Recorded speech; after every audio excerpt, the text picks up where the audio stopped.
Alléluia. Sakotsika ny tompo zany ty fotoana androany alahady maraina ity fotoana ahafahantsika mpianakavin'ny finoana eto mba hanompo an'Andriamanitra. Dia miarahaba koa anareo izay mijery ny fahitalavitra amin'izao fotoana izao Andriamanitra koa ny hitanao manokana amin'ity fotoana anio ity.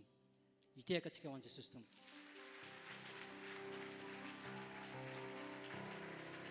Ary faharoa ihany koa andro moa dia fetin'ny rendry, ka dia miarahaba anao rendry rehetrarehetra tonga eto hanompon'ny tompo androandry.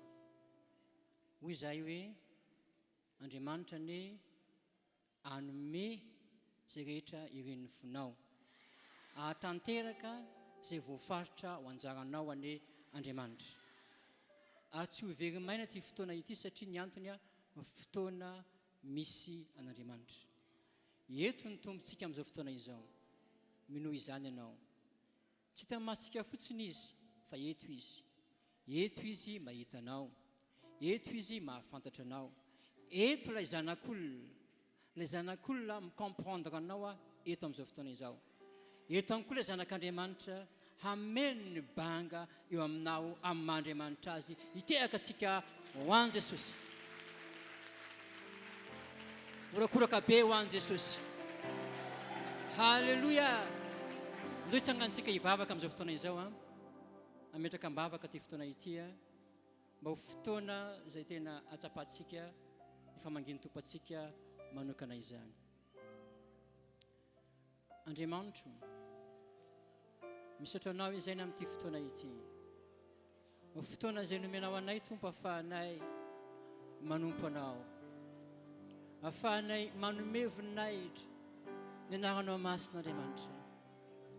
Jesosy, tena tianay ianao, mihevitra anay mandrakariva ianao, mitsinja anay mandrakariva ianao.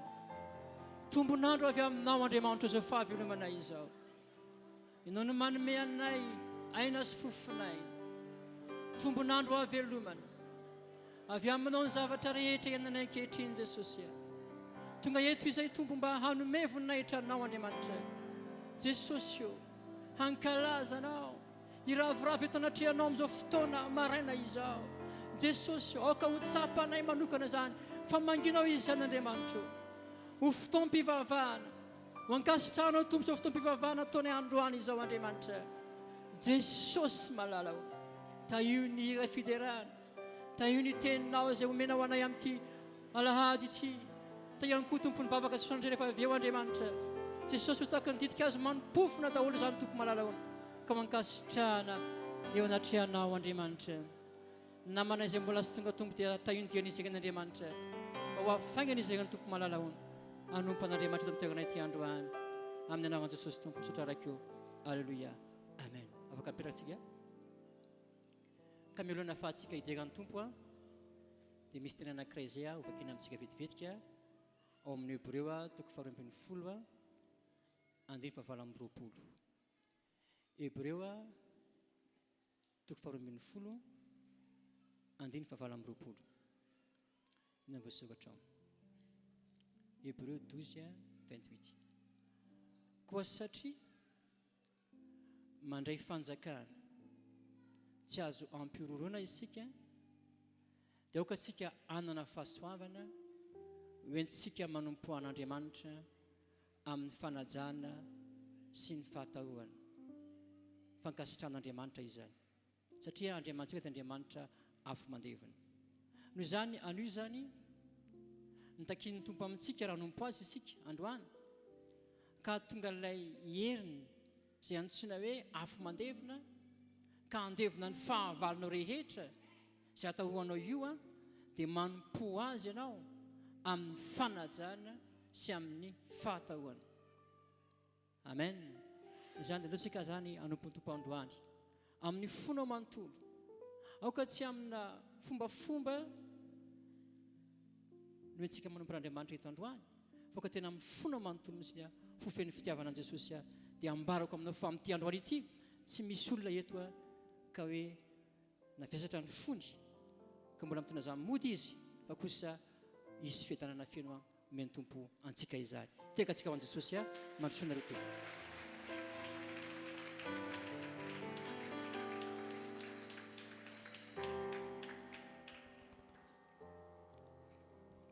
Alléluia.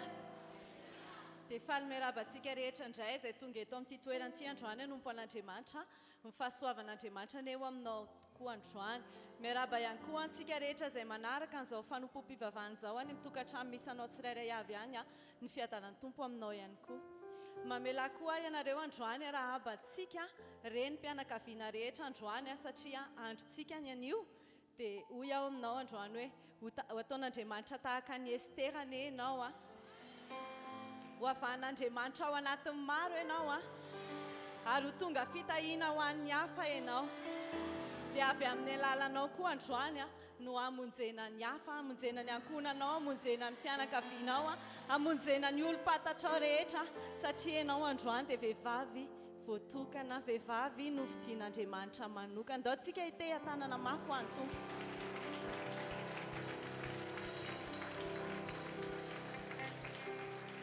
ty androandroany ty dia andro natokantsika hiderana an'Andriamanitra ankalazana azy ka mety indrindra dia alohantsika hiaraka hitsangana nome voninahitra an'ilay Andriamanitra ilay mpanjaka ny mpanjaka izay anatrika an'izao fotoana izao mitoetra eo ambony seza fiandrianana avo Andriamanitra dia ndao izy mbola sandratsika androany dia derao amin'ny fonao rehetra izy hoe voninahitra amin'ny fonao rehetra izy androany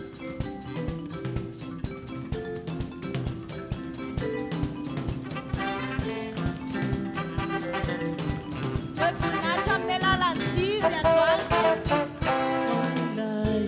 ipetraka ambony ny seza fiandrianana fitany fitera-tombony ny lanitra andrianane ipetraka ambony ny seza fiandrianana fitany fitera-tombony ny lanitra andrianana any amin'ny avidi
fiandraranao no mahary trodori ny fiandrananao no avy fiandrananao no avy indrindra ny fiandrananao no tsara indrindra ny fiandrananao no mahary trodori misandrata misandrata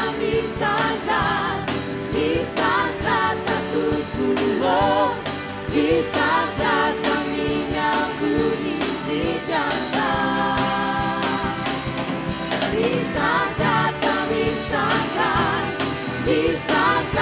tokoa misandrata minha bonitidana misandrata minha bonitidana misandrata tokoa misandrata minha bonitidana misandrata tokoa misandrata minha bonitidana misandrata tokoa misandrata minha bonitidana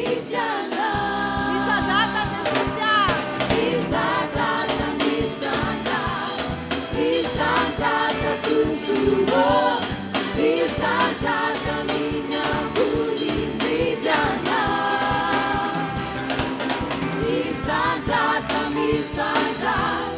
misandrata tokoa misandrata minha bonitidana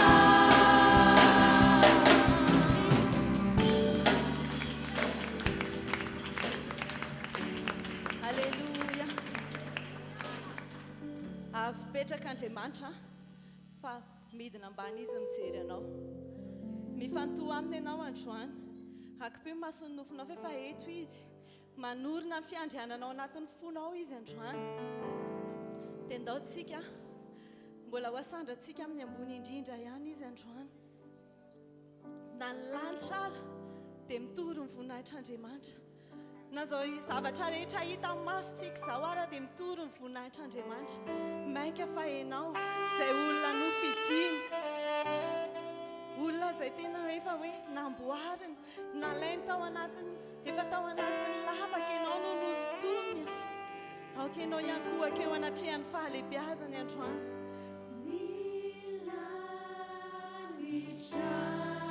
Aoka ianao tena hiondrika eo anatrehan'izany fahalehibiazany fiandrianan'Andriamanitra izany androany. Satria ianao dia kely sy bitika ihany. Fa ny fahasoavana no nalehibe anao, ny voninahiny mandrakitra anao androany. Ny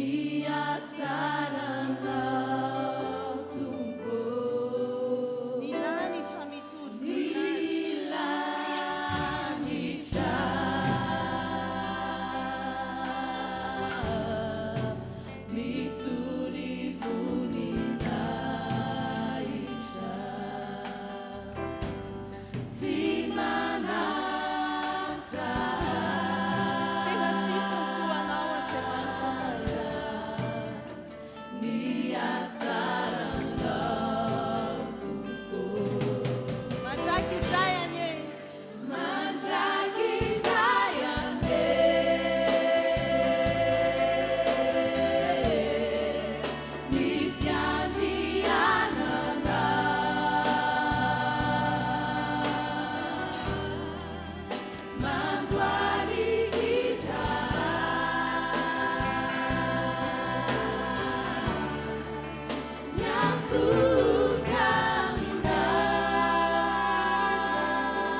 lay zanak'ondry tonga ampiavana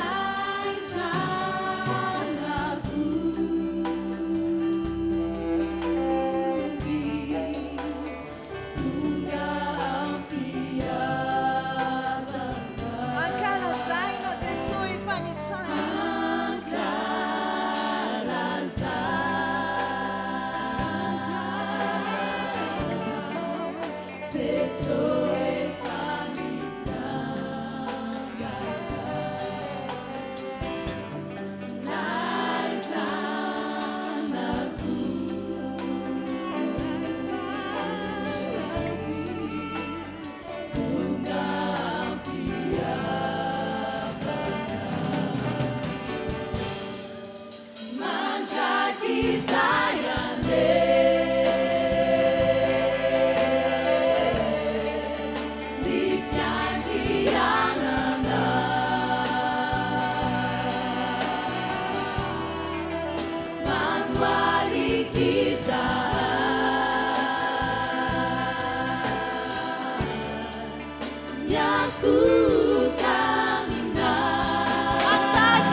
androany hoe tena lehibe ianao, lehibe ny fiandriananao, tsy misy ny toanao, na hoaiza ianao na hoaiza dia tsaro fa tsy ahita to azy ianao, tsy misy ny eo alohany ary tsy misy ao arinany, fa izy ilay akizay ka ho mandrakizay, izy ilay mendrika ny fiakofana tsara indrindra, izy ilay tena hoe Andriamanitra ambony, Andriamanitra rehetra, tsy misy ny to azy. Zany indrindra ianao Andriamanitra, Andriamanitra lehibe sy mahagaga ny asanao, mahagaga ny zavatra vitanao, ary tsy misy ny toanao, tsy misy ny toanao.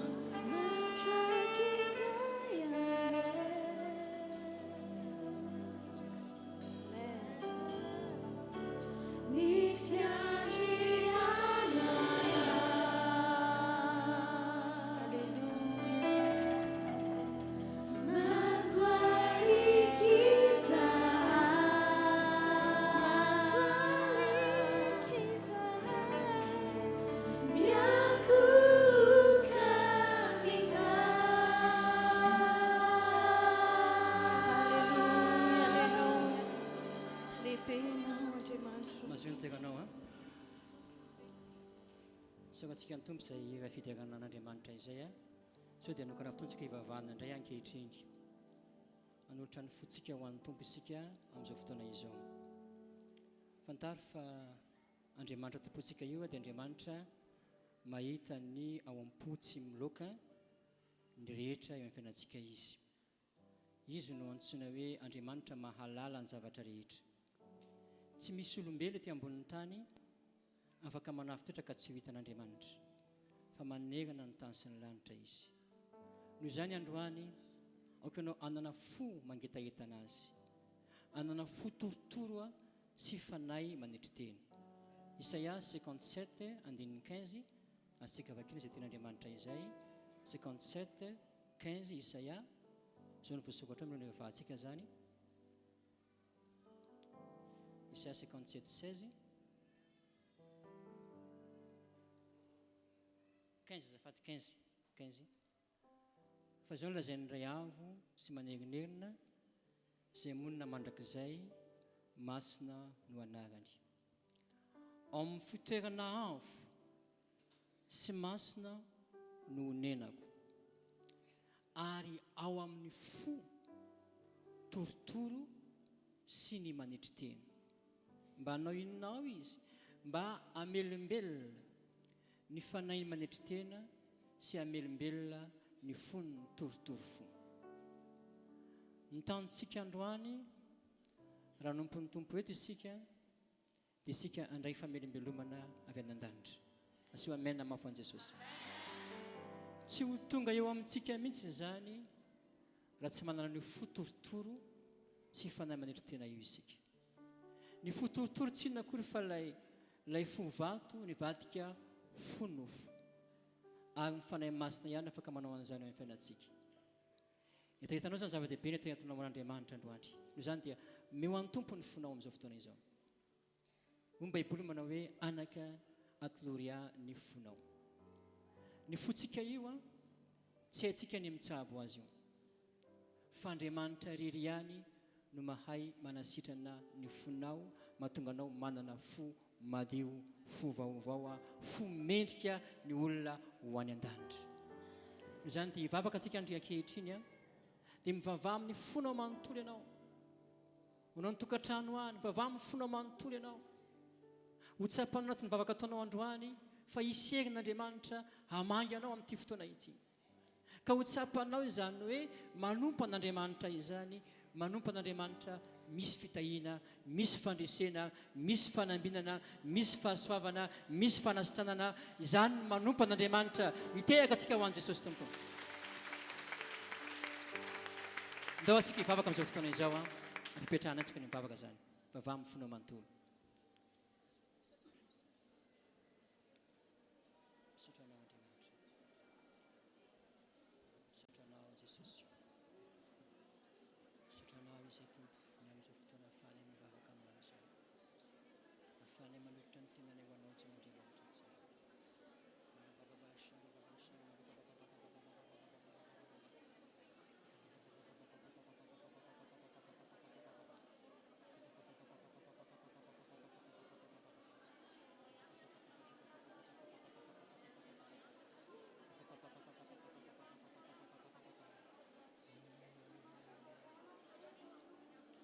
Vava ihany, vava mafy ianao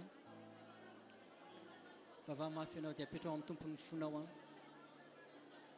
angatao amin'ny tompo ilay fo madio, ilay fo feno fahendrena avy an-danitra. Fa eto ny tompo androandry hitahanao manokana izy androandry, hamangy anao manokana Andriamanitra amin'ity maraina ity. Mivavaha amin'ny fonao rehetra ankehitriny. Jesosy io indreto izay fiangonana eto Androndrakely, indreto izay Andriamanitra ankehitriny manolotra ny fiainana ho anao. Andriamanitra hitanao ankory olona an-tokantrano misy anazy ihany ankehitriny. Jesosy miaraka mivavaka aminay amin'izao fotoana izao. Andriamanitra manerana ianao, Andriamanitra velona ianao. Ianao no mitsabo ny fonay Andriamanitra, ianao no manamboatra ny fonay Andriamanitra, mba hatonga anay anana fo madio, anana fo mahitsy, anana fo matahotra anao Andriamanitra. Fa Andriamanitra marina ianao, fa marinana ny sitraka ao, ary ny mahitsy no ahita ny tavanao Andriamanitra. Jesosy tia hita ny tavanao izay, tia tsapa ny kasika avy aminao manokana izay Andriamanitra amin'izao fotoana izao. Koa tahio Tompo malalao, tahio Jesosy Tompo, tahio ny fonay Andriamanitra, ny ho anay tompo ilay fo matahotra anao ilay fo tena feno anao tanteraka Jesosy. Misaotra anao Andriamanitra, misaotra anao Andriamanitra, misaotra anao fanahy masina, mankasitraka anao Andriamanitra, mankasitraka anao Jesosy tompo, ny amin'ny fiasanao eto amin'ity toerana ity, ny famanginao ny fonay tsirairay avy Andriamanitra, ka tonga eto izay androany anompo anao Andriamanitra, dia andray zava-tsoa avy amina tokoa izay tompo amin'ity androany ity, mankasitraka anao izay Jesosy malalao.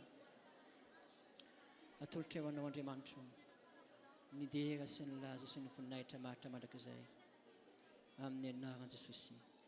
Tehirizo ny fiainam-panahinay Andriamanitra, mba tonga anay olona azy vehivavy mirehitra ho anao mandrakariva. Misaotra fanahy masina anao Jesosy tompo. Alleluia. Amen. Hitehaka mafitsika ho Jesosy. Dia matoky ny tompo ianao fa Andriamanitra mamaly vavaka izy. Andriamanitra mihaino vavaka izy. Raha mivavaka tamin'ny fonao manontolo ianao dia azoko antoka mihitsy androany fa hisy zavatra lehibe ho ataon'ny tompo eo amin'ny fiainantsika. Hitehaka antsika ho an'i Jesosy tompo. Tonga amin'ny fotoantsika fahatsika manao ny fanomezana fotoana izao dia mifanatitra izany ankehitriny izany, dia mifanatitra ho ny asan'Andriamanitra. Omaly izay fanomananao androany ho an'ny asan'Andriamanitra, na ny ampafolon-karena zany, na ny fanati-boady, fanatitra voady zany, na ny fanomezana an-tsitrapony. Andriamanitra tompontsika io dia Andriamanitra manan-karena izy.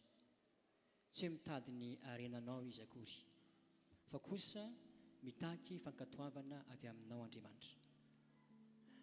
Fankatoavana mahatonga antsika manome azy, mahatonga antsika manome ny ampafolon-karena fankatoavana ny ten'Andriamanitra izany, mahatonga antsika manome ny volantsika ho an'ny asan'Andriamanitra fankatoavana n'Andriamanitra izany.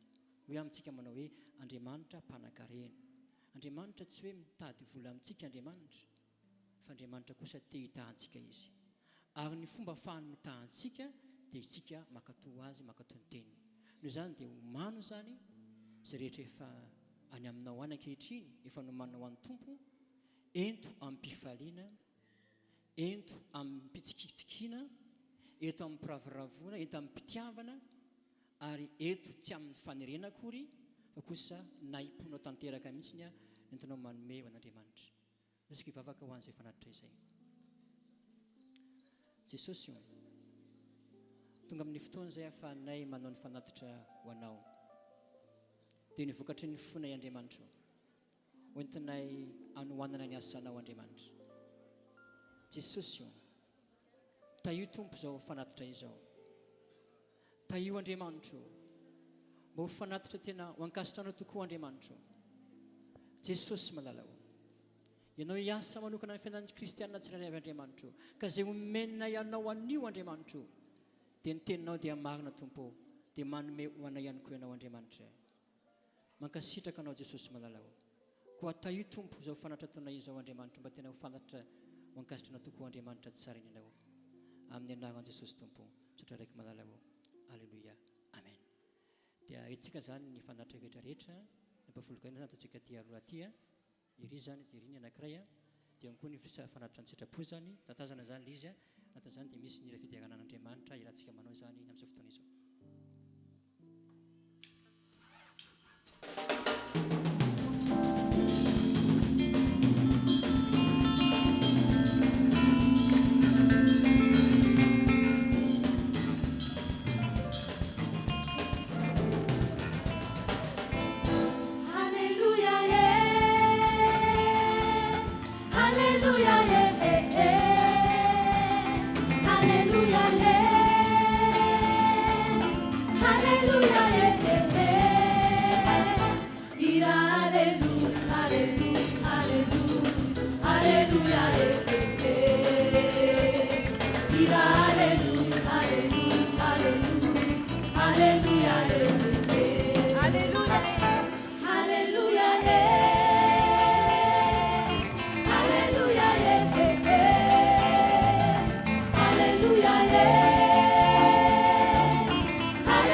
Andriamanitra hitanao manokana Andriamanitra hitanao manokana hitehaka mafitsika ho an'i Jesosy mendrika ho azy ny fiderana mendrika ho azy ny fitiavan-tanana ambony ambony ambony ambony tehaka ambony ho an'i Jesosy tsara ny tompontsika mpanao ny tsara izy tonga fotoana fatsika manena fatsika na fotoana zao dia niafatra Andriamanitra izany Andriamanitra dia manana teny amintsika androany ary teny hitondra fahasoavana ho antsika manokana hivavaka antsika aloha ho an'ny afatry ny tompo izay ho resahana amintsika androany Andriamanitra misaotra anao izay amin'ity fotoana ity ahafahanay mandreny amin'ny teninao mitenena tompo famihaino ny mpanomponao fanay masino apetrao-bavako ny teny avy aminao apetrao amin'ny saiko tompo ny teny avy aminao apetrao amin'ny olonao Andriamanitra ny teny avy aminao ao anatin'ny fony ny olona rehetra ka raha hiteny eto Andriamanitra dia tsy fahaizako tsy fahalalako Andriamanitra fa tsy misy dikany izany fa ny fitarian'ny fanay masina rery ihany izany aoka hiasa eto amin'ity toerana ity amin'izao fotoana izao Andriamanitra ampitenana eto anao fanay masina ary ny teninao hitondra fanasitranana hitondra fanafahana ho an'ny olona izay mihaino azy ankehitriny anatokantrano any dia maro ny olona izay meno teninao amin'izao fotoana izao. Andriamanitra kasio izy ireny mba tena hisy herin'Andriamanitra manokana hamangy azy amin'izao fotoana izao. Fantatro Andriamanitra fa eto ianao, Andriamanitra any ihany koa ianao amin'izao fotoana izao satria Andriamanitra manerana ianao. Jesosy io mitenena ianao fa meno izahay, apetrako amina tombo izany teny izany Andriamanitra io, ho teny velona hitondra aina sy fahasalamana ho anay amin'ny anaran'i Jesosy tomposotra raika io. Alleluia, amen. Androany izany lohateny fampianarana tsotra eto dia ny dingana ho amin'ny fandresena. Dingana ho amin'ny fandresena. Ianao dia ambara fa mpandresy rehefa manana an Jesosy. Asiwa mena mafo an Jesosy. Ary matory resaka mpandresy dikan'izany misy ady eo. Tsy maintsy miady ianao zay vao mandresy. Tsy misy an'izany hoe tonga ho azy ny fandresena. Fa ny fandresena tsy maintsy misy ady atao ao zay vao tonga ilay fandresena. Ka misy dingana roa zany resantsika androany, dingana ho amin'ny fandresena. Ny voalohany amin'izany dia tsy inona akory fa ny fahavitan'ny fanekena, fampihavanana ataon'Andriamanitra amintsika zanak'olombelona. Zay ny dingana voalohany. Zay ny resantsika voalohany rehefa avy eo. Ary ny faharoa kosa indray dia tsy inona akory fa ny finoana ny asa-pamonjena nataon'i Jesosy teo amin'ny hazo fijaliana. Ireo zavatra anankiroa resantsika androany maraina. Zavatra anankiroa mifameno, mifamatotra, tsy afaka misaraka, mahatonga antsika ho mpandresy. Tsy tonga ho azy ny fandresena raha tsy efa vita fihavanana amin'Andriamanitra anao voalohany indrindra. Ankoatr'izay ihany koa raha tsy mara tsy mino anao ny asan'ny tompotompo tena tsy fijaliana. Noho izany dia aoka antsika ino tanteraka ny ten'Andriamanitra izay ambara amintsika androany fa hitondra fivoaam-piainana ho antsika izany zavatra izany. Amen. Voalohany ara dikan'ny fahavitan'ny faneken'Andriamanitra amintsika zanak'olombelona. Inona ny dikany hoe fanekena? Ny Baiboly tsy miteny manao hoe fifanekena fa fanekena nambaran'ny Baiboly. Ny fanekena dia tsy inona akory fa tsy manontany ny hevitra ao Andriamanitra, tsy manao contrat aminao Andriamanitra ka hoe maka ny hevitra anao izy vao manao fanekena aminao. Fa ny fanekena Andriamanitra manokana mihitsy no ny tamin'ny tenany tamin'ny Abrahama anao fanekena tamin'ny Abrahama satria misy zavatra iseho eto ambonin'ny tany. Zavatra misy mankony rehefa vaky ny ady tao amin'ny Saedena, Genesis 3:15. Zao ny voasoratra ao, Genesis 3:15, mampiseho favakisana ady io zavatra io dia zao ny voasoratra ao manao hoe dia ampifandrafesiko ianao sy ny vehivavy. Ianao io tsy eza fa menarana io, devoly satana io, sy ny vehivavy ary ny taranako sy ny taranany, ilay vehivavy zany. Izy, ilay vehivavy sy ny taranany, anorotoro anao mantsana menarana amin'ny lohanao. Ianao kosa anorotoro azy amin'ny ombelahy tongony. Io ten'Andriamanitra anankiray io dia mampiseho déclaration de guerre io.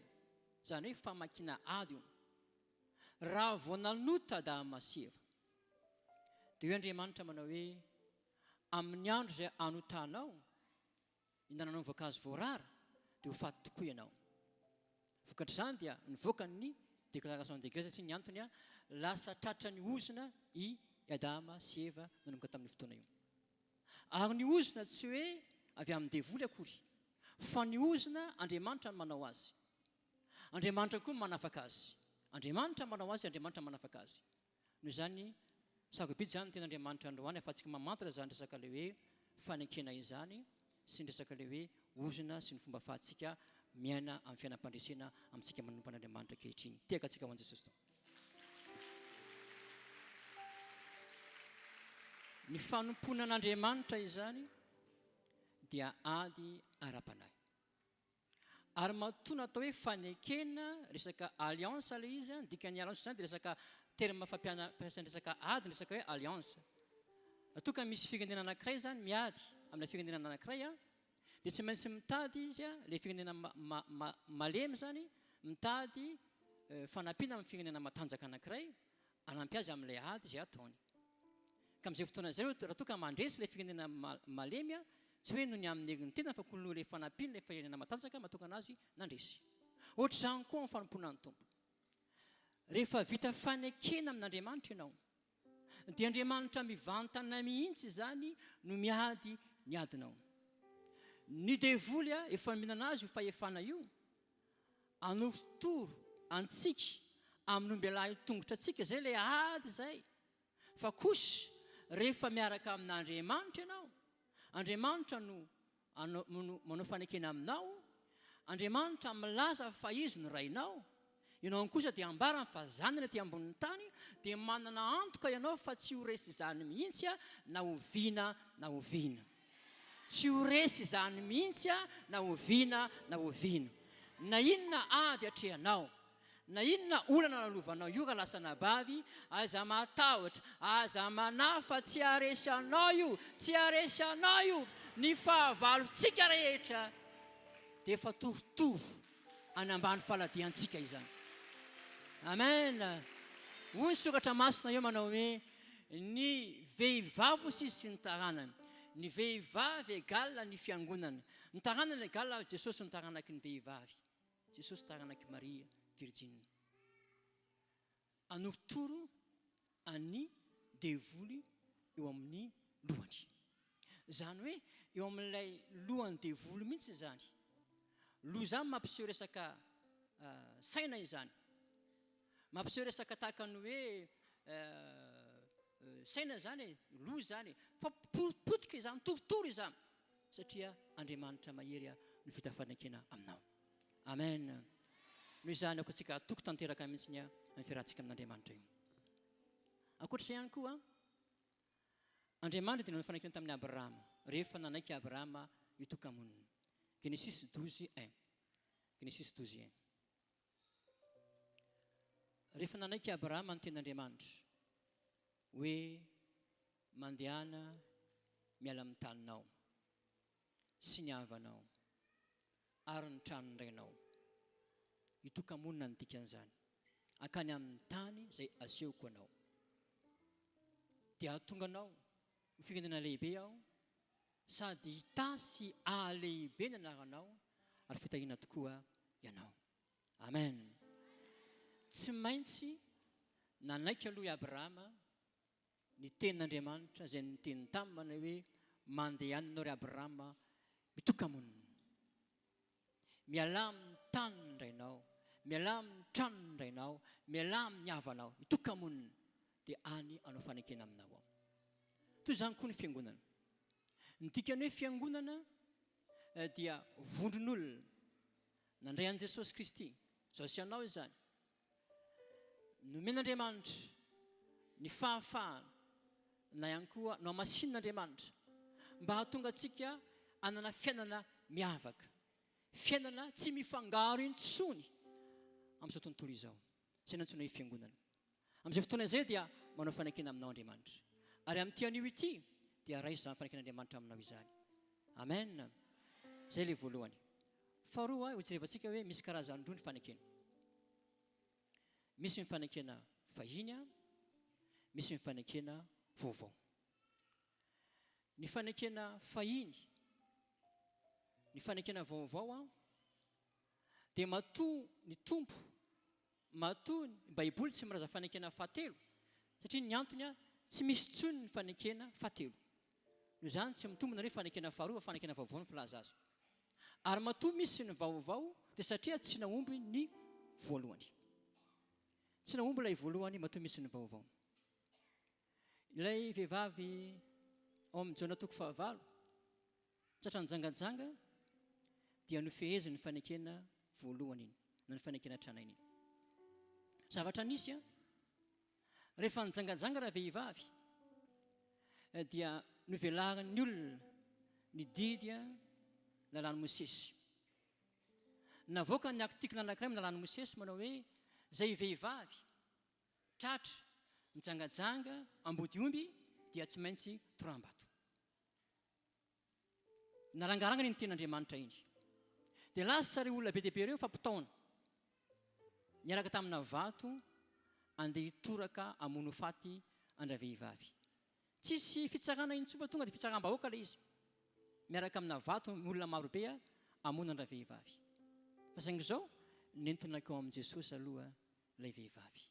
Jesosy io, ianao amin'ny mahataranaky Abrahama anao, amin'ny mahataranaky taranaka avy amin'ny Mosesy anao, dia ity vehivavy ity tratra ny jangajanga.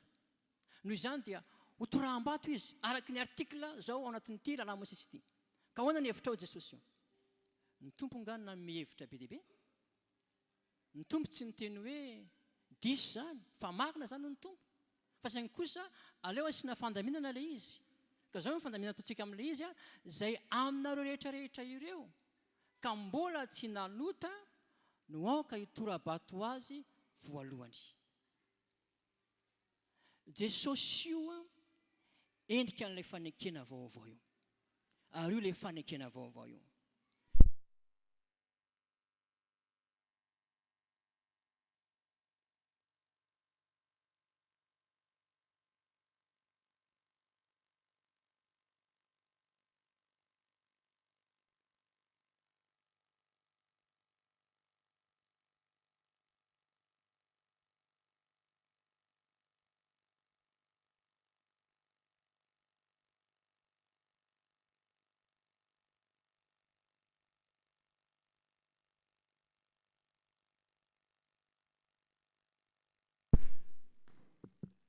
Alléluia. Tiaka atsika ho an'i Jesosy Amen. Alléluia. Mandeha foana izy ity Amen. Rehefa naheno ny feo an'i Jesosy reto olona be dia be reto Jesosy rehefa miteny dia Andriamanitra miteny. Andriamanitra miteny zany fofinaina avy amin'ny vavany dia ny fanahy masina.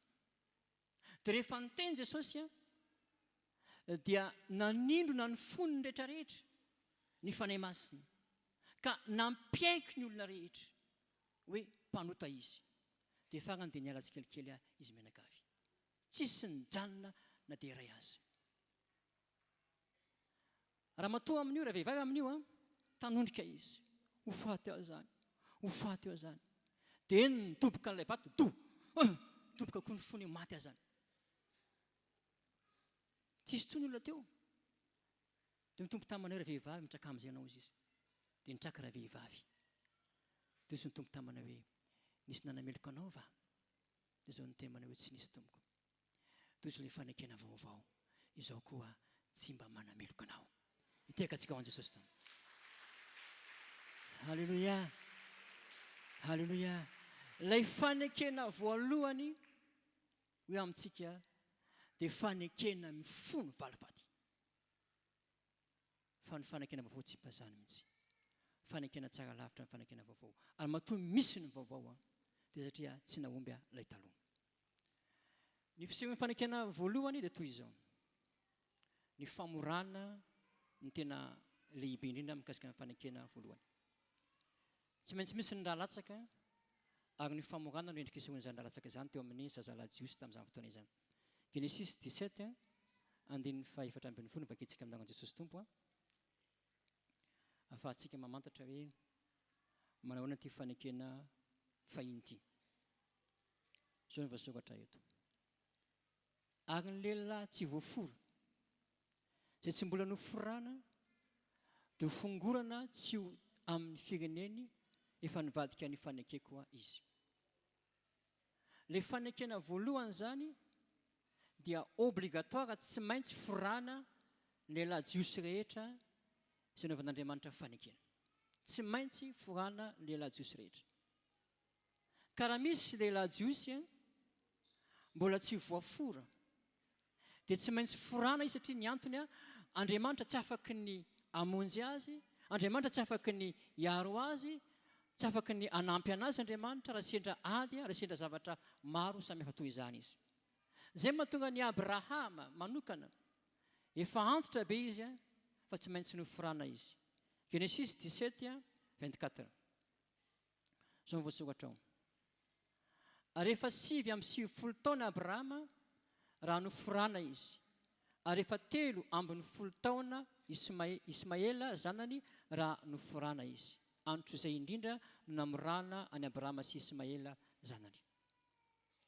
Tsy maintsy forana lehilahy rehetra, ary izay ny famantarana hita maso vita fanekena amin'Andriamanitra izy. Indray mandeha Mosesy andeha izy amita ny iraka nampanaovan'Andriamanitra azy eo amin'ny Farao. Dia rehefa nandeha izy dia nentiny ny vadiny Zipora sy ny zanany mirahalahy. Dia ny zavatra niseho Exodosy 4:20 dia naiky hanamono azy Jehova. Exodosy 4:24. Zao voasoratra ao. Exodosy 4:24.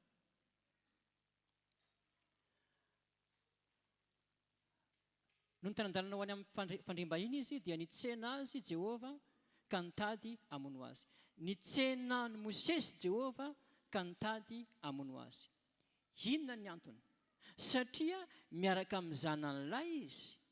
Ilay zanany mbola tsy vita fora. Nefa izy andeha hamita iraka any amin'ny Farao. Andeha hanao déclaration de guerre any amin'ny Farao izy. Andeha hamakiady amin'ny Farao i Mosesy. Miaraka amin'ny zanan'ilay izy dia hoy ny ten'Andriamanitra manao hoe naiky hanamono azy Jehova.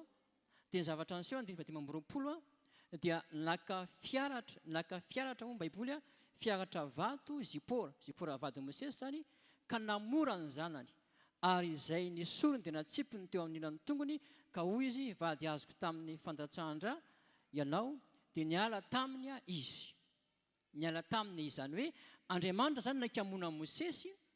Dia rehefa nanaiky namora ny zanany Mosesy adihevitra be izy teo amin'izy mivady dia nefa rany dia lasa Andriamanitra rehefa hita fa vita fanakina taminy Mosesy sy ny fianakaviana rehetrarehetra. Dia ora vehivavy avy eo vady azy tamin'ny fandatsahana ianao dia lasa nandeha ilay vehivavy. Zany hoe nisy zany teo ady teo amin'ny Mosesy sy ny vadiny. Niady izy ireo.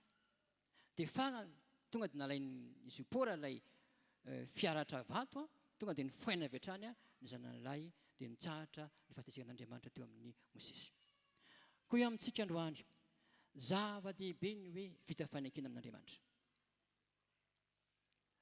Ankehitriny tsy resaka hoe famorana intsony ara-bakiteny ilay fanekena, fa kosa ny fotsika mihitsy hoy ny Baiboly hoy ny apôstôly no mila forana amin'izao fotoana izao. Ny fonao no foran'Andriamanitra. Amen. Zany hoe ianao ilay manana ilay fo madio, ilay fo vaovao, ilay fo araka an'Andriamanitra. Amen. Dia ankoatr'izany ihany koa misy ny lalàna sy ny fitsipika mifehy ny fanekena fahiny. Dia ny lalàna Mosesy sy ny didi 10 mitambatra zany fitambagana dia manome 320 sy 100 zany nantsona hoe lalàna Mosesy. Fa io fanekena fahiny io raha lasana bavy tsy nitondra fahasoavana ho antsika izany fanekena fahiny izany. Noho izany tonga Andriamanitra namoaka didy vaovao dia ny fanekena vaovao mifehy ny fiangonana dia izao sy anao izany hitehaka antsika ho an'i Jesosy tompoko. Ahoana ny fisehoan'ilay fanekena vaovao? Ny fisehoany dia toy izao. Ny fanekeny olona anankiray, ny fanekeny an'i Jesosy Kristy Tompo ho any mpamonjy ny tenany, ho any tompo ny tenany. Ny fanekeny fa Jesosy Kristy Tompo io nakety ambonin'ny tany dia Andriamanitra io, kanefa ny foanany izany mandriamanitra azy izany. Tompo izy, kanefa ny foanany Jesosy no mahatompo azy. Tamin'akany endrika anam-pitoviana amintsika olombelona. Tamin'akany endrika ny ho mpanompo, nefa izy dia tompo. Zany ny fitiavany Jesosy antsika zanak'olombelona. Ka amin'ny fotoana ianao manaiky an Jesosy fa izy ihany no afaka mavonjy anao, afaka manafaka anao amin'ny zavatra izay mahazo anao isan-karazany io dia mametraka azy ianao ho tomponao, ho mpanjaka amin'ny fiainanao manokana, dia tonga andran Jesosy manadio anao tanteraka. Dia lasa tonga zanak'Andriamanitra ianao. Amen. Izay rehetra nandray azy dia nomena hery ho tonga zanak'Andriamanitra dia izay mino ny anarany. Hitehaka antsika ho an'i Jesosy tompoko. Izay ilay fanekena vaovao. le fanekena vaovao io a tsy misy tsony hoe firenena manokana hoe jiosy zanak'Israely fa niza ty ambonin'ny tany ka manaiky an Jesosy Kristy tompo ho tompo ny fiainany manokana mpanjaka ny fiainany manokana dia ambara eto androany fa olona vita fanekena amin'Andriamanitra izy. Ianao izany, ianao izany, ianao izany, ianao izany, ianao izay miaino ny tenandriamanitra izao zany, isika izany, noho izany dia aoka antsika tena hiaina mandrakariva izany fanekena vao miaraka amin'Andriamanitra izany. Alasana bavy. Ary ny fepetra anankiray ihany koa famantarana hita maso mikasika ny hoe olona vita fanekena amin'Andriamanitra tsy nafa ny batisan'ny ranobe. Batisan'ny ranobe. Kolosiana 4:20. Niaraka nalevina tamin'ny batisa isika. Io batisan'ny ranobe io a famarinana ny tenandriamanitra io ary natao hiainan'ny kristianina anatina fanekena vaovao io. Ary amin'ny fotoana io mihitsy Andriamanitra no manao déclaration anao fa zanak'Andriamanitra ianao. Tsy feny zany ilay famonjenantsika raha tsy vita batisan'ny ranobe isika. Tsy hoe rano atete amin'ny loha akory na amina zazakely akory, tsy izay ilay batisan'ny ranobe fa izay mino sy atao batisa no vonjena. Noho izany ny faneken'Andriamanitra amintsika dia isika manaiky mankatoy izany ten'Andriamanitra izany. Alleluia. Hitehaka antsika ho an'i Jesosy tompo. Faharoantsika izao a dingana ho amin'ny fandresena.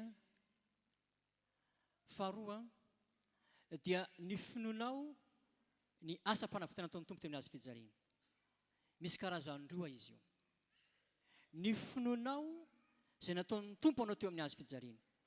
Izay ny dingana mahatonga antsika amin'ny fandresena. Voalohany, tsy maintsy aloha tsika vita fihavanana amin'Andriamanitra, fanekena amin'Andriamanitra. Dia faharoa ihany koa, mila mino isika ny asa nataon'ny tompo teo amin'ny azy fijaliana. Ohatra izao ilay azy fijaliana, la croix ilay izy. Dia misy hevina avokoa na ny azo mitsangana na ny azo mitsivalana. Ny azo mitsangana dia mampiseho fihavanantsika amin'Andriamanitra, fihavanan'ny tany amin'Andriamanitra Jesosy no afovoany. Tsy misy fihavanana azo antoka raha tsy eo Jesosy. Isika menakavy reto raha tsy teo Jesosy, raha tsy no Jesosy tsy mihavana amin'Andriamanitra izany isika. Resa be avokoa ny ankoatran'izany. Tsy mampihavana anao amin'Andriamanitra ny asa soa izay nataonao hatramin'izay. Tsy zany ilay izy. Fa raha vao tsy eo mihitsy Kristy, raha vao tsy eo Jesosy, dia tsy vita fihavanan'Andriamanitra isika. Fa Jesosy no fanekena mahatonga antsika vita fanekena amin'Andriamanitra. Noho izany rahalasana bavy, sarobidy amintsika Jesosy. Sarobidy amintsika Jesosy. Hitehaka antsika ho an'i Jesosy tompo. Jesosy no mahatonga antsika afaka mihavana amin'Andriamanitra. Jesosy no mahatonga antsika afaka mankeo amin'Andriamanitra. Jesosy irery ihany no lalana sy fahamarinana ary fiainana. Tsy misy mankany amin'ny ray raha tsy amin'ny alala koa ho Jesosy. Noho izany sarobidy amintsika ny fisian'i Jesosy. Amen. Hitehaka antsika ho an'i Jesosy tompo. Ary ny asa mifanahy masina ty ambonin'ny tany ihany koa dia izao, ny fanahy masina no men'Andriamanitra atsika mba hanampy atsika, ahatonga atsika ahay ankalaza any Jesosy Kristy tompo irery ihany. Ny fanahy masina dia Andriamanitra, kanefa dia nomenan'i Jesosy ny fankalazana. Zao nambarany tompo manao hoe ny fanahy masina izy dia raha tonga izy dia izy nampiaiky ny fahotana, famarinana sy ny fitsarana. Ankoatr'izay ihany koa ny fanahy masina izy no ankalaza. Ary andray avy aminay izy dia anambara izany aminareo asan'ny fanahy masina izany. Noho izany ny fanahy masina dia tsy tonga ankalaza olombelona, tsy izany ny fanahy masina, fa tonga ankalaza an Jesosy. Jesosy irery ihany no mendrika andray ny voninahitra, andray ny dera, andray ny laza. Izy irery ihany hitehaka mafitsika ho an'i Jesosy. Izay ilay hazo mitsangana. fihavanako amin'Andriamanitra, fihavananao amin'Andriamanitra. Ny tsy valana kosa dia fihavanantsika samintsika olombelona, fihavanan'ny olona amin'ny olona namany. Jesosy no eo afovoany. Milaza amintsika zaho androany fa tsy possible ny fihavananao amin'ny namanao io raha tsy nohy Jesosy ao anatinao. Tsika izao samy manana ny fiainantsika, manana ny fiainako manokana, ohatr'izany koa ianao manokana io. Nahoana tsika no lasa mihavana ankehitriny? Tsy mifankafantatra amin'izay, lasa mihavana satria no Jesosy, no Jesosy, no Jesosy. Jesosy no fampihavanana amin'ny olona samy olona. Ary ambarako amintsika fa raha toka misy fampihavanana ety ambonin'ny tany ka hoe tsy eo Jesosy fampihavanana santoko izany, fa tsy tena izy izany, fa ny tena izy dia Jesosy. Ary ny reharehan'ny kristianina rehetra dia ny azo fijaliana hitehaka antsika ho an'i Jesosy tompo.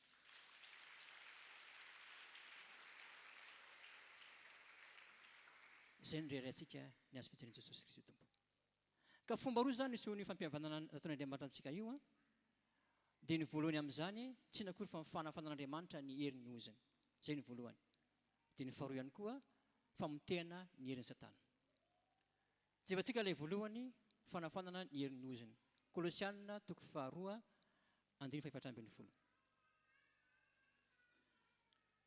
Vakina amin'anaran'i Jesosy tompo. Kolosianina 2:2-14. Zao voasokatra amin'anaran'i Jesosy Kristy. Ary novonono ny soratana ny didy izay ny apanga antsika. Dia nesorony tsy eo mihitsy izany ka nombony tamin'ny hazo fijaliana. Hitehaka antsika ho an'i Jesosy. Kolosianina 2:14 mampiseho ny fanafanan'i Jesosy ny herin'ny oziny. Ambarany Galatiana 3:13, Galatiana 3:13 fa izay rehetra miantona amin'ny hazo dia voaozina avokoa. Ary ny ozina tsy hoe avy amin'ny devoly akory, fa ny ozina avy amin'Andriamanitra. Noho izany resy lahatra Andriamanitra iray fa mampijaly ny zanak'olombelona ty fanekena voalohany ity. Dia namoaka didy Andriamanitra nofoanana ilay fanekena voalohany, fa navoaka amin'ny fanekena vaovao. Dia izao mivolazan'i Jeremia 3:7-20. Ny fanekena fahiny dia mampiseho fa raha ny ray aman-dreny no mihinana voaloboka marikivy dia ny zanaka hatramin'ny taranaka faefatra dia madilo nify avokoa. Grave zany. Ny ray aman-dreninao mihinana voaloboka marikivy, dadabe anao, taranaka faefatra madilo nify avokoa. Izay ilay ozin-drazana. Dia izao nefa nambaran'Andriamanitra ny fanekena vaovao amin'izany andro izany ozy izy dia tsy hanao intsony hoe ny ray no nihinana voaloboka marikivy ka ny nifiny zanany no madilo. 31. Indro avy ny andro o Jehova naovako fanekena vaovao amin'ny tanana Kristy ny taranaka Joda, nefa tsy araka ny fanekena toko tamin'ny razany tamin'ny nandatana azy voka amin'ny tany Ezipta, fa izy ireny dia nivadika tany fanekeko nefa izao nivadiny o Jehova. Fanekena vaovao, fanekena vaovao. Izao voasokatra manao hoe ataoko ao an-tsainy ny lalako sady isoratako ao am-pony, ary izao Andriamaniny ary izy oloko. Izany hoe ilay fanekena fahiza, ilay fanekena tamin'ny resaka soratana ny didy zany, ilay tamina tablety zany misy soratana ny didy azo vakina, ilay soratana ny didy Andriamanitra nanafona an'iny. Fa ao am-pon'ny olona kosa no anoratany ilay fanekena vaovao. Izay mahatonga antsika ambarana soratra masina fa raha misy olona ao amin'ny Kristy dia olom-baovao izy. Lasa manana fo vaovao ianao, lasa manana fiainana vaovao ianao. Amen. Iteka antsika ho an Jesosy tompony. Ny fanekena fahiny dia fanekena mampitomany. Nehemia 4:5. Rehefa novakiny Nehemia sy Ezra mpisorona ny didy, novakiny de A à Z ny didy rehetrarehetra, lalàna mosesaka rehetrarehetra zany, dia ny antsara ny olona, na ny lehibe na ny kely ny andolidoly. Dia zavatra niseho anefa nitomany ny olona, satria mafy ilay didy niseho. Nitomany na ny lehilahy na ny vehivavy, nitomany avokoa ny olona. Tamin'izany dia nampangina ny olona ny levita, dia izao no tenin'ny zareo manao hoe masina ho an'i Jehovahandriamanitra ity andro anio ity, noho izany aiza mitomany na malahelo anareo, fa any ny matavy, sotroany ny mamy, ary anatero anjara izay tsy manan-jaratra voavoatra. Fa masina ny tomponareo ity andro androany ity. Mampiseho sahady io ilay teny faminany mikasika amin'ny fanekena vaovao izay ho avy afaka fotoana tsy ho ela. Ka hoe amintsika androany, sarobidy amintsika ilay fanekena vaovao. Olo ny fanekena vaovao ianao, tsy manan-kery aminao intsony resaka oziny. Amen. Matombo ilay misy ozina eo aminao, dia satria ianao ihany na tonga ilay ozina eo aminao. Ny fahotanao, ny fahotana mitondra ozina, ny fahotana mitondra ozina. Ka raha mbola manota ianao, dia mbola misy ozina manaraka anao. Fa raha miaina amin'ny fiainana miaraka amin'Andriamanitra kosa ianao, tia an Jesosy ianao, tia an Jesosy tanteraka amin'ny fonao manontolo ianao, dia ambarako aminao androany araka ny soratra masina, fa tsy manan-kery aminao intsony izany ozina izany. Nofoana ny soratana ny didy izay ny ampanganao. Amen. Romanina 7:7-7:30. Nankoa ny voasoratra ao. Romanina 8:33. Iza no apanga ny olombe fitin'Andriamanitra. Andriamanitra manamarina azy. Inona ny antony? Iza no manameloka? Kristy no efa maty, sady nitsangana tamin'ny maty, ka mifona ho antsika aiza tanana fan'Andriamanitra ray. Noho izany tsisy afaka ny anameloko anao intsony na iza na izy. Itehaka antsika ho an Jesosy tompony. Raisy ny ten'Andriamanitra famarinana izany ho antsika eto amin'ny toerana ity androany. Faharoa, izay ilay voalohany izany, fanafoanan'i Jesosy ny fahefan'ny ozina, tsy misy ozina intsony manapaka eo aminao. Rehefa ianao no vita fivanana amin'Andriamanitra, dia Andriamanitra manafona ny ozina eo aminao. Faharoa, famotehana ny herin'ny Satana. Kolosianina 2:15. Zavatra roa ilay izy. Famotehana ny herin'ny Satana. Izao no voasoratra ao. Noesoriny Jesosy ny tinambara amin'io. Noesoriny tsy eo amin'ny tenany, teo amin'ny tenany devoly. Ny fanapahana sy ny fahefana na tonga ny devoly na mpijaly na nandevo na ampahorantsika zanak'olombelona, niesoriny Jesosy tsy eo amin'ny tenany intsony izany fahefana sy fanapahana izany. Ary noho ny amin'ny hazo fijaliana dia naseho an Jesosy ny fitondrany ny fitondrany anao, ny fitondrany antsika toy ny fanaony izay avy nandresy mpandresy ianao. Asitehaka mafy an Jesosy.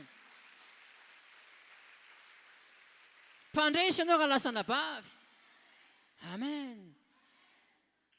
Ambarontenao mpandresy aho hoe. Mpandresy ianao.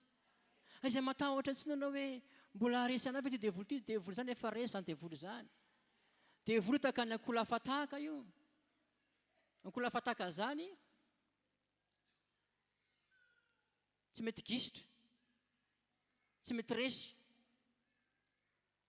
Vavy foana dia mandeha foana izy.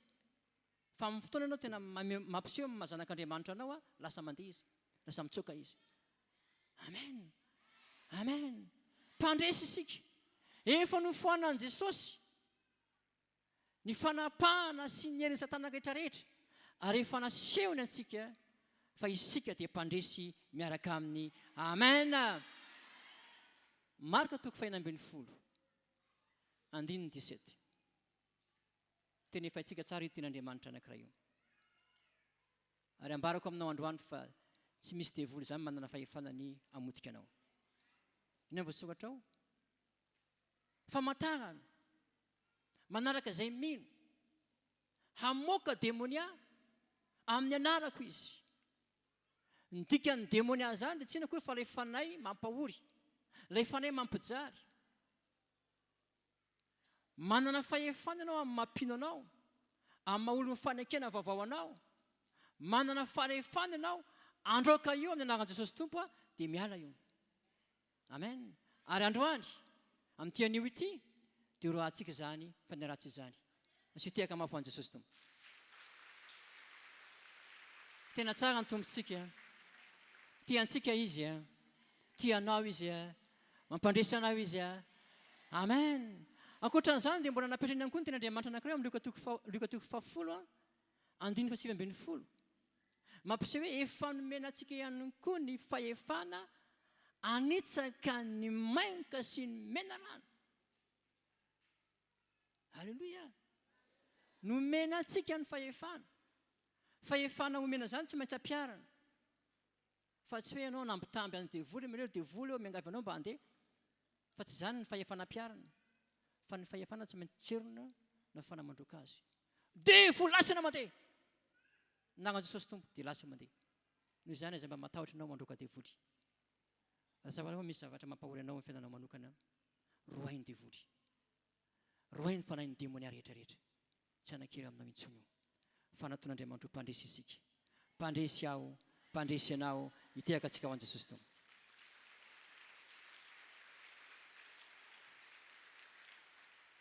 Famanako ny avatra dia zao, famitendako ny avatra zany dia zao. Voalohany, mila antsika vita fanekena amin'Andriamanitra. Zay ny voalohany, tsy azontsika ialana zay voalohany zay. Fanomponan'ny Tompo ity tsy fombafomba mpivavahana akory, na hoe mandeha l'eglizy dia ho sitrana, tsy izay le izy. Fanomponan'i Jesosy tsy maintsy vita fihavanana amin'Andriamanitra isika. Izay ny zava-dehibe indrindra eo amin'ny fiainantsika zanak'olombelona. Ary faharoa, fantaro, finoana fa efa tsy manan-kera aminao intsony miozona rehefa tonga zanak'Andriamanitra ianao. Satria taranaka vaovao ianao ao amin'ny Kristy. Taranaka vaovao. Ny raha ao aminao tsy raha ny Adama sy Eva intsony, fa raha ny Jesosy Tompo izany novelo anatinao mikorina amin'ny fiainanao manokana izany, raha ny zanak'Andriamanitra. Amen. Noho izany tsy misy zany tsy sakahozana izany intsony mangeja aminao. Za manokana dia ambarako amintsika, nisy fotoana zany narary mafy, ary efa intelo maty ary ny tena marina, nanomboka 2016. Narary fo aho. Eketom-pona azo anahy tena retina fo mafy tokoa satria ny antony efa niakatra mihitsy zany le rano. Feno rano ny tarihako iny, feno rano ny vatako iray manontolo, feno rano ny foko, feno rano ny poumon-ko, feno rano ny lamosiko, feno rano ny tongotra rehetrarehetra iny. Tena ny nampatahotra be nijery anahy tamin'izay fotoana izay. 2016 tamin'izay fotoana izay. Nandeha ny fotoana dia nivavahana aho. Dia misy mpiara-mivavaka be dia be zany niaraka mivavaka taminay. Tamin'izany fotoana izany niaraka tamin'ny dokotera koa nitsabo anahako, dokotera mpivavaka koa mpitsabo anahy io.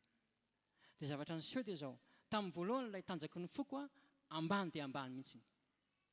Mandeha aho dia sepotra. Tena sepotra. Tsy avy mihitsy zany tena marina. Tena sepotra zany rehefa mandeha. Fa ankehitriny kosa nefa nataony contrôle farany niakatra ambony dia ambony tanjaky ny fo. Ary mivoaka ny analyse tany amin'ny dokotera fa tsy misy aketompo intsony atao anatiko ato. Amen. Zany dia asan'Andriamanitra izany. Be dia be ny fe mandeha manao hoe aretina manaranaka io. Manaranaka aretina io. Za tsy mino an'izany. Fa nanao ny finofo dia zao, zanak'Andriamanitra aho, an Jesosy aho. Jesosy no maty ho ato amin'ny azo fijaliana.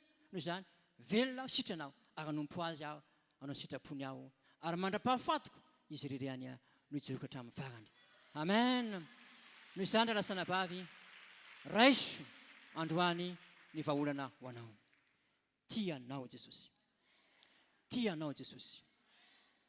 Matoy ianao mandray izany ten'Andriamanitra izany androany dia satria manana programma amin'ny fiainanao manokana Andriamanitra. Tianao Jesosy Tompo. Androany zany raisy ny fanapa-kevitra notra ny fiainanao ho an'i Jesosy amin'ity maraina ity. Ho anao natokantranonao any. Raisy ny fanapa-kevitra notra ny fiainanao ho an'i Jesosy. Fa Jesosy no vahaolana amin'ny fiainantsika manokana. Amen. Jesosy no ilay fanekena vaovao. Ilay fanekena tsara indrindra, tsara lavitra indrindra, ilay fanekena vaovao amin'Andriamanitra ho antsika. Tsika hivavaka amin'izao fotoana izao. Vavaha isika, Andriamanitra dia mivavaha ianao amin'izao fotoana izao. Jesosy io. Misaotra anao ny amin'ity fotoana fahanay nandreny amin'ny teninao ity Andriamanitra. Jesosy io. Misaotra anao izay fa tena tsara tokoa ianao. Jesosy io. Namangy anay ianao tamin'izao fotoana izao. Mahatonga anay ho lehilahy sy vehivavy vita fanekena amin'Andriamanitra ao amin'i Jesosy Kristy Tompo. Atsapanay tokoa Andriamanitra fa sarobidy zany fiainana miaraka amin'i Jesosy izany. Koa raiso Andriamanitra ny fanapa-kevitra sy ny tsirairay amin'izao fotoana izao. Anotra ny fiainana tanteraka ho anao Jesosy Tompo malala. Miasafa anay masino, miasafa anay masino, miasafa anay masino, miasafa anay masino. Fanay masino eto ianao, eto ianao, eto ianao Jesosy malala. Eto ianao Jesosy malala. Vangio Tompo izao fiangonana izao. Vangio Andriamanitra ny tsirairay amin'izao fotoana izao mandreny afatra ankehitriny. Any amin'ny toerana misy anazy any ankehitriny Andriamanitra. Vangio daholo Andriamanitra. Aoka ho tsapanay Tompo ny herin'ny fanafana avy aminao Jesosy malala. Amin'ity fotoana ity. Misaotra fanay masina. Misaotra fanay masina. Eto ianao Tompo malala. Mankasitraka anao Andriamanitra. Mankasitraka anao Jesosy malala. Eto ianao fanay masina. Ankipetrany masinao. Eto ny fanay masina hitondra fanafana ho anao. Ho anao izay marary mitsangana amin'ny toerana misy anao amin'izao fotoana izao. Ho anao izay manana olana ihany koa mitsangana amin'ny toerana misy anao. Apetrao amin'ny fonao ny tananao izay manana olana. Ho anao izay marary koa dia apetrao amin'ny faritra marary ny tananao amin'izao fotoana izao. Eto ny Tompo. Eto Andriamanitra lehibe sy mahery. Ny olombelona fitaovana fotsiny ihany. Ny olombelona tsy mahay manao ninninona eo amin'ny fiainanao. Fa Jesosy kosa ilay nekenao. Izy irery ihany afaka manafaka anao tanteraka amin'ny zavatra izay mahazo anao amin'izao fotoana izao io. Jesosy io. Ankehitriny dia tsinjovy ireto namana ireto Andriamanitra. Izay manana olana eo amin'ny fiainany. Ao ireo marary. Ao ireo manana problema manokana eo amin'ny fiainany. Jesosy io. Lehilahy sy vehivavy. Vita fanekena aminao reto olona reto. Koa sehoy Andriamanitra. Ny herin'ny azo fitsena amin'izao fotoana izao. Mandidy ao. Ny aretina rehetra. Ny rofo rehetra. Miala mivatana amin'izao fotoana izao. Nagnano Jesosy Tompo avy Nazareta. Mandidy ao. Ny faneratsy rehetra amin'ny karazany. Mivoaka amin'izao fotoana izao. Tsy mahajanona amin'ny olona tanterana ity amin'izao fotoana izao. Raisy ny fanafana avy amin'Andriamanitra. Raisy ny fanafana avy amin'Andriamanitra. Raisy ny fanafana avy amin'i Jesosy. Tianao Jesosy. Raisy ny fanafana. Raisy ny fanafana. Manambomy vavaka amin'izao fotoana izao dia roay ilay faneratsy. Tsy mampahory anao rehetra io. Nomboka roay io. Aiza mitafatafy ianao. Aiza mitsitsitsitsy ianao. Tonga dia roay io. Tsy misy fahefana intsony ao amin'io. Tsy misy fahefana intsony anatin'io. Tonga dia roay. Tonga dia roay. Tonga dia roay. Avy alao andeha. Amin'angan Jesosy Tompo Nazareta. Mandeha anao Satana. Mivoa. Mivoa. Mivoa. Mais. Roay ihany.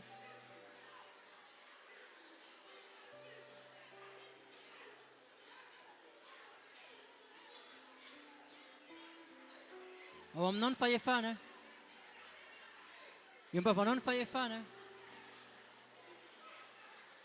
izay matahotra ianao izay manahy ianao devoly efa resy io devoly efa resy io mivoaka mivoaka mivoaka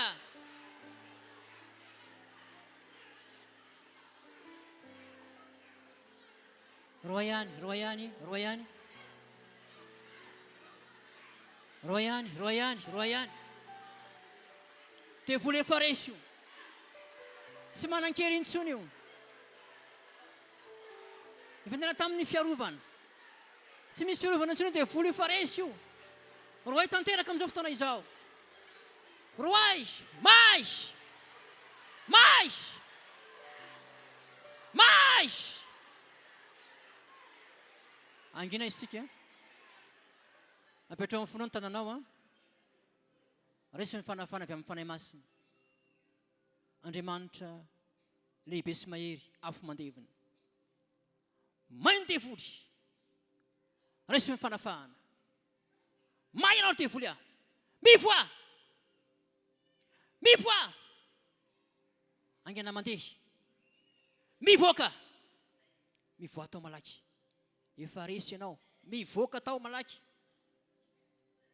amin'angan Jesosy Kristy tomba avy Nazareta mivoa tsy manana fahefana ampijanona ny olona io intsony mivoaka ny fanahy mosavy ny fanahy ny vorika ny fanahy ny kalanoro miala resy ny fanafahana resy ny fanafahana resy ny fanafahana resy ny fanafahana olom-baovao amin'ny Kristy ianao resy ny fanafahana tsy misy ozona intsony manan-kery aminao resy ny ozona may ny devoly may may mivoaka miala mialaka amin'ny vava mandeha avelao andeha avelao andeha avelao andeha avelao andeha avelao andeha olom-baovao amin'ny Kristy ianao resy ny tsodrano Jesosy io resinay fiangonana ny tsodrano avy any amin'ny-danitra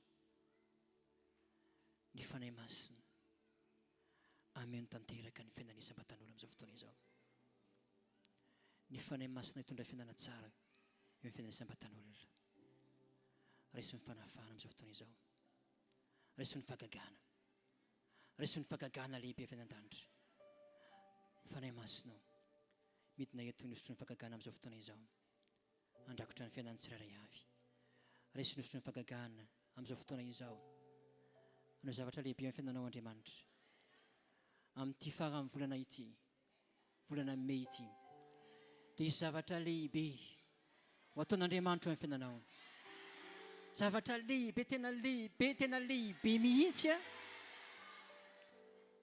asehon'ny tomponao amin'izao fotoana izao fataonao amin'ny fiainanao manokana satria Andriamanitra mpanao fagagana izy misaotra fanahy masina misaotra fanahy masina miderana miderana miderana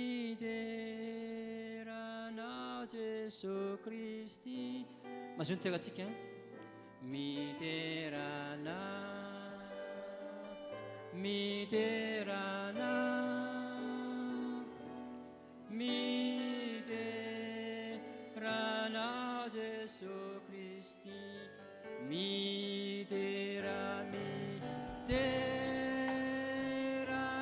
midera miderana Jesosy Kristy midera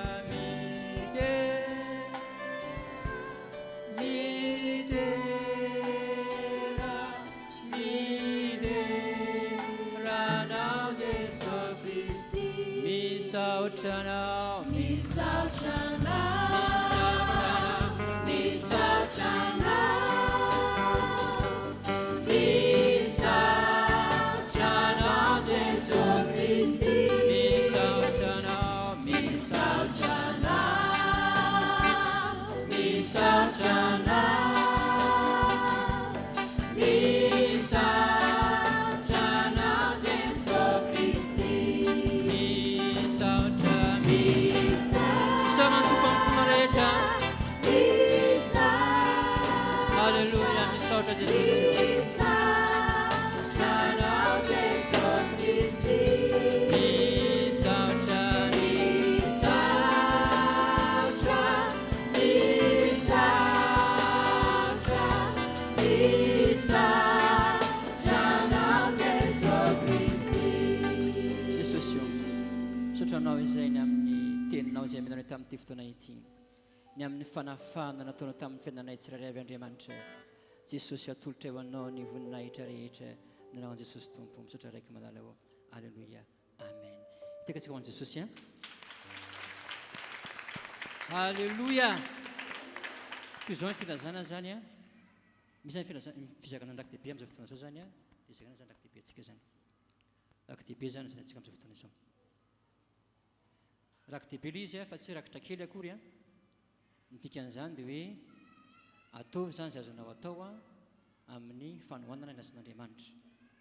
Zava-misy manko hatramin'izay a, ny fiangonana sasany a, rehefa zakana ny rakidehibe iny a, dia mandray ilay olona fa ave rehefa averina ilay izy a, dia ilay vidin'ilay valopy mbola be lafitra koa no mivola ao anatin'ilay valopy.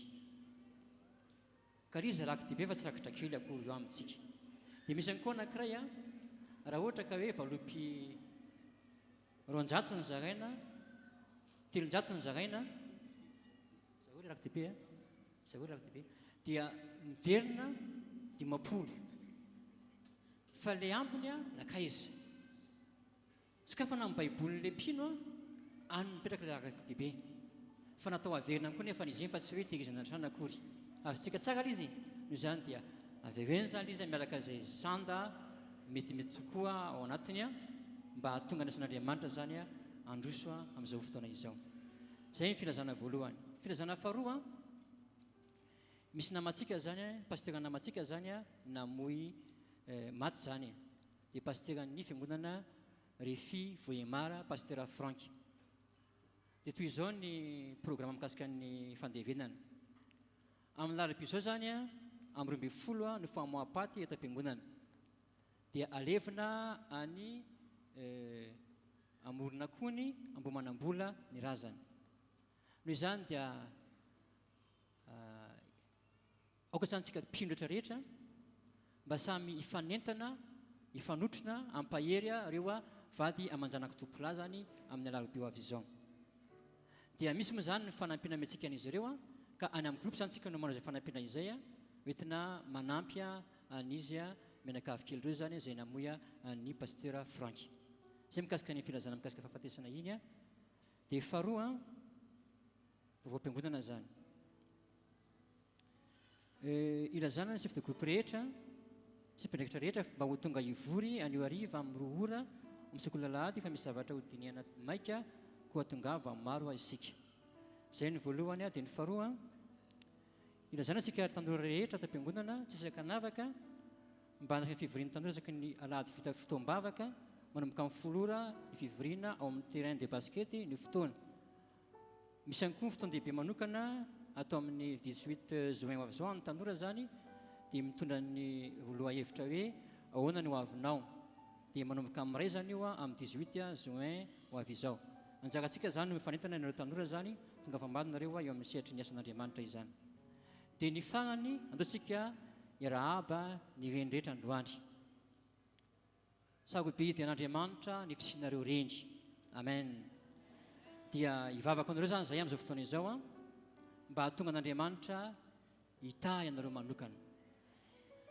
Ka na inona zavatra mety sedra mahazo anareo amin'izao fotoana izao io a, amin'ny lafiny maro isan-karazany zany, eo amin'ny fiahiana, ataoko hoe fikolokoloana ny tokantrano, ny ankohonana, nandray misy vady maditra, nandray misy zanaka maditra, fa eo foana anareo reny a manohana, manome fitiavana, dia mirindra ilay tokantrano. Noho izany tsapanay zany fa tena lehibe tokoa ny asa napetraka tompo taminareo reny mpianakaviana rehetra reto a, ka dia hivavaka anareo zany zay amin'izao fotoana izao. Dia ankoatr'izay ihany koa zany a, dia tsangatsika zany hivava zany. Io koa zany ny renitsika dia pastera Daniel zany, hivavaka ao zany koa tsika rehefa avy eo a, mba hahatonga anazy tena hanana tanjaka sy fahasalamana tanteraka amin'izao a fanompoana n'Andriamanitra izao vavao azy mba tonga n'Andriamanitra tena hiasa manokana eo amin'ny fiainan'ny-panompon'Andriamanitra io izany atonga anazy tena hiverina amin'ny taorany teo aloha eo amin'ny fanomponan'Andriamanitra izany amen mino isika fa Andriamanitra lehibea tompontsika io Andriamanitra lehibe afaka miasa fomba sy takatra isany Andriamanitra io a ka rehefa ivavahantsika Andriamanitra dia mihaino tokoa Andriamanitra amin'izao fotoana izao eny ary tompoko vavanina namantsika zany Jesosy io ankehitriny dia mivavaka izay tompo amin'ny rem-pianakaviana ankehitra amin'ity fiangonana ity Andriamanitra Jesosy io sitraka ao indrina tompony ny mahatonga anazy ireo amin'izao toerana misy anazy izao amin'ny marina anazy Jesosy io marobe ny adidy izay napetraka ao tamin'izy ireo mivavaka izay tompo amin'izao fotoana izao mba tena ho rem-pianakaviana ho feno fahasoavana izy ho feno ny herinao mandrakariva izy ireo Andriamanitra Jesosy io ampitomboy tompo ny fahasoavana ao anatin'izy ireo tsirairay avy ampitomboy Jesosy tompo tanjaka sy ny fahasalamana ao anatin'izy ireo Andriamanitra amin'izao fotoana izao Jesosy io ahatsapa izy ireo fa tsy ho rery miaraka aminao fanahy masino ta io tompo ny raindraitra amin'izao fotoana izao Andriamanitra amin'ity fiangonana ity matoky izay Andriamanitra fa hiasa manokana anao amin'ity mpanomponao ity Andriamanitra amin'izao fotoana izao Jesosy io misaotra betsaka anao izahay mankasitraka anao izahay Andriamanitra tsara ianao Jesosy io ta ihany koa madame Dalina amin'izao fotoana izao Andriamanitra fanahy masino mivavaka ho azy izay amin'izao fotoana izao tompo meo anazy Andriamanitra ny tanjaka sy ny fahasalamana feno Andriamanitra amin'izao fotoana izao ho vehivavy mirehitra ho anao izy ho vehivavy mafana fo anao izy ho vehivavy ho fitaovana eo an-tananao tokoa izy Andriamanitra amin'izao fotoana izao Jesosy io amerina ny maro amin'ny famarinana fanahy masino ta io manokana ny mpanomponao Andriamanitra amin'izao fotoana izao Jesosy io matoky izahay fa hiasa amin'ny fiainany manokana ianao Andriamanitra Jesosy io ny amin'ny fiahiny ny ankohonana ny tanàn'Andriamanitolo Andriamanitra dia apetraka aminao tanteraka Jesosy malalaona matoky ao Andriamanitra fa hiasa amin'ny fiainany mpanomponao ianao Andriamanitra ankehitriny amin'ny anaran'i Jesosy tompo satra raika io alleluia amen mazony toerantsika zany dia andao tsika mirehetra zany androany anao fanatitra ho an'ny pasteur Danila zany amin'izao fotoana izao mba kadohan'ny fety de mera ho azy zany le izy le speaker teto zany le speaker efa teo ny vavaka fa sarobidiny hoe misy mifanomezana ihany koa izay mentsika ho azy izany androany noho izany dia izay azonao atao zany androany amin'izao sika marina fotoana izao dia ataovy mba hoentsika mampifaly ny mpanompon'Andriamanitra izany mba ahafahany mividy zavatra ho azy manokana izany dia misy zany ataontsika anatin'izany fanafanaritra izany dia manisantsika zavatra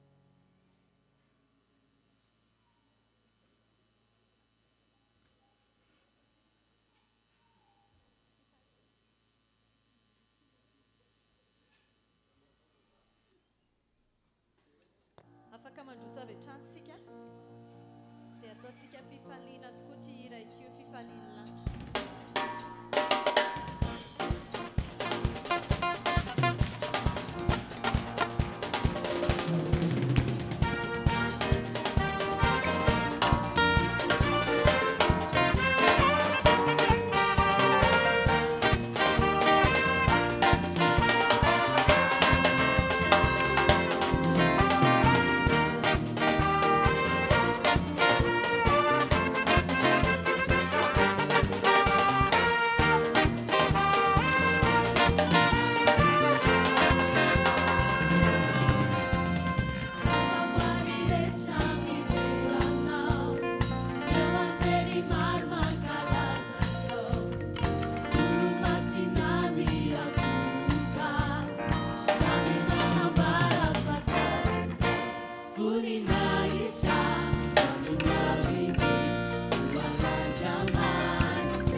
Si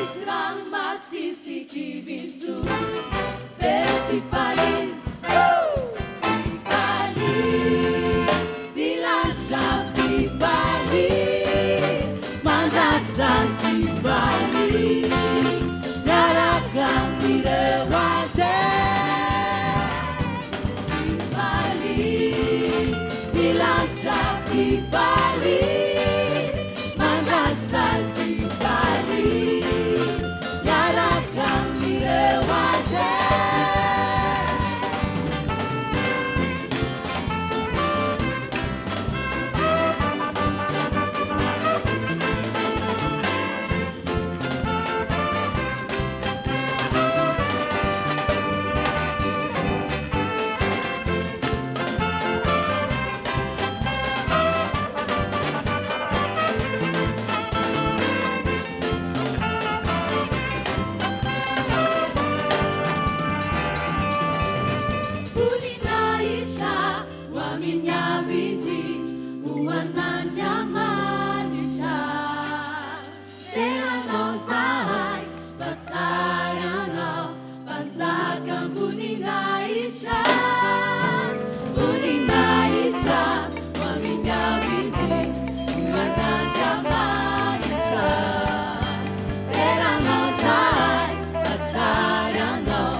aondreo ny lohanao dia akopio masonao dia sakafo ny vavanao fa hisotra ny tompontsika sotra betsaka anao izay andriamanitra rainay tsara indrindra o fa niaraka taminay teto ianao androany misotra fanteny taminay ianao tamin'ny alalan'ny mpanomponao misotra betsaka fa noraisinao ny fiderana izay nasandratra ianao tamin'ity andro androany ity misotra betsaka ihany koa andriamanitra fa mbola afaka nitondra-bavaka ny mpanompo vavinao izay tamin'ity androany ity hisoranay ianao zavatra rehetrarehetra izay nataonao taminay ary mbola ho ataonao aminay ihany koa dia efa hisorana anao sahady izay no misaraka eto amin'ity maraina ity fa mbola ho tafavelona eto izahay amin'ny tolakandro dia mino izahay fa mbola hitanao eto indray izahay mbola hiteny aminay indray ianao ary mbola hiaraka feno aminay ianao dia misaotra betsaka andriamanitra misaotra betsaka jesosy misaotra betsaka fanahy masina halleluia amen